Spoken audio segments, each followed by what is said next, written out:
विधानसभा अध्यक्ष ज्ञानचंद गुप्ता जी भी हमारे साथ फोन लाइन पर जुड़ गए, उनसे उनकी प्रतिक्रिया लेंगे इस पर। ज्ञानचंद जी, तिथियों का ऐलान हो चुका है हरियाणा में विधानसभा चुनाव के लिए, और आपकी इस पर प्रतिक्रिया चाहूंगी। फर्स्ट रिमार्क आपसे क्या कहना चाहेंगे, क्योंकि समय थोड़ा सा अब पार्टी को कम मिलेगा प्रचार प्रसार के लिए? देखिए, भारतीय जनता पार्टी हमेशा चुनावी मोड के अंदर रही है और हमारी पूरी तरह से चुनाव की तैयारी है। और जल्दी ही जो हमारे प्रत्याशी हैं, कैंडिडेट्स हैं, उनकी अनाउंसमेंट हो जाएगी जी। और तीसरी बार भारतीय जनता पार्टी की सरकार हरियाणा प्रदेश के अंदर बनने जा रही है। इसमें कहीं भी कोई शंका की बात नहीं है।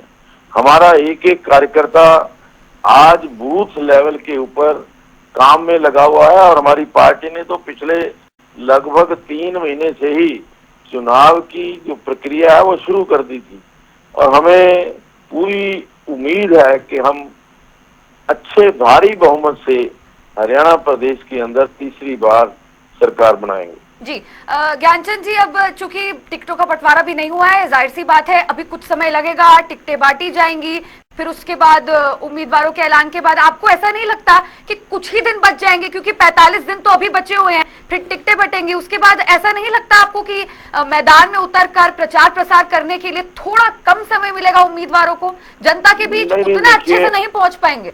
नहीं, ऐसा नहीं है कि कम समय मिलेगा। हमेशा चुनाव की दृष्टि से 25 दिन मिलते हैं कि 25 दिन के अंदर चुनाव प्रक्रिया पूरी हो जाती है, नामांकन से लेकर के रिजल्ट आने तक। तो मैं समझता हूं कि अभी तो 1.5 महीना पड़ा है, काफी समय है, पार्टी के पास भी बहुत समय है और जो जो चुनाव लड़ने वाले कैंडिडेट हैं, प्रत्याशी हैं, उनके पास भी बहुत समय है। और जितना लंबा समय होता है प्रत्याशी जो है उसमें थक जाता है। ये जो थोड़ा समय मिला है, थोड़े समय के अंदर, क्योंकि पार्टी तो हमारी पार्टी तो हमेशा चुनाव मोड के अंदर और 5 साल के अंदर कभी ऐसी स्थिति, चाहे वो हम बूथ लेवल के ऊपर हो, चाहे वो शक्ति केंद्र के ऊपर हो, मंडल स्तर के ऊपर हो, ये सारी बैठकें पिछले 6 महीने से 1 साल से लगातार चल रही हैं और हमारे जो नेता हैं, हमारे जो अधिकारी हैं, उनके जो दौरे हैं वो भिन्न भिन्न क्षेत्रों के अंदर लगे हुए हैं और हमारी जो चुनावी मशीनरी है वो पूरी तरह से तैयार है। जी चलिए, बहुत बहुत शुक्रिया ज्ञानचंद जी आपका जुड़ने के लिए और तमाम चर्चा मेरे साथ करने के लिए। और कांग्रेस से पूर्व मंत्री गीता बुक्कल जी भी हमारे साथ फोन लाइन पर जुड़ गई है। एक रिमार्क उनसे तिथियों के ऐलान पर। गीता जी, तिथियों का ऐलान हो चुका है, हरियाणा में विधानसभा चुनाव होने हैं और समय अब कम मिलेगा, 45 दिन का समय बाकी है, अभी तक टिकटों का बंटवारा भी नहीं हुआ है। इस फैसले को चुनाव आयोग के आप कैसे देखती हैं? क्या समय को चुनौती पार्टी समझेगी, कांग्रेस पार्टी? आज इलेक्शन कमीशन ने हरियाणा में चुनाव की डेट जो घोषित की है, हम उसका बहुत स्वागत करते हैं। कांग्रेस पार्टी, हरियाणा के लोग इंतजार कर रहे थे तब जल्दी से जल्दी बीजेपी की सरकार से छुटकारा मिले और हम लोग कांग्रेस पार्टी हमेशा से ही चुनावी मोड में रही है। लगातार हमारे कार्यक्रम चल रहे हैं। अभी भी हमारा जब नारी सम्मेलन अभी खत्म हुआ है, हमारा हरियाणा कांग्रेस के लिहाज वो कार्यक्रम घर घर कांग्रेस, हम लोग तो लगे हुए लगातार इंतजार कर रहे थे कि कब चुनाव आएंगे।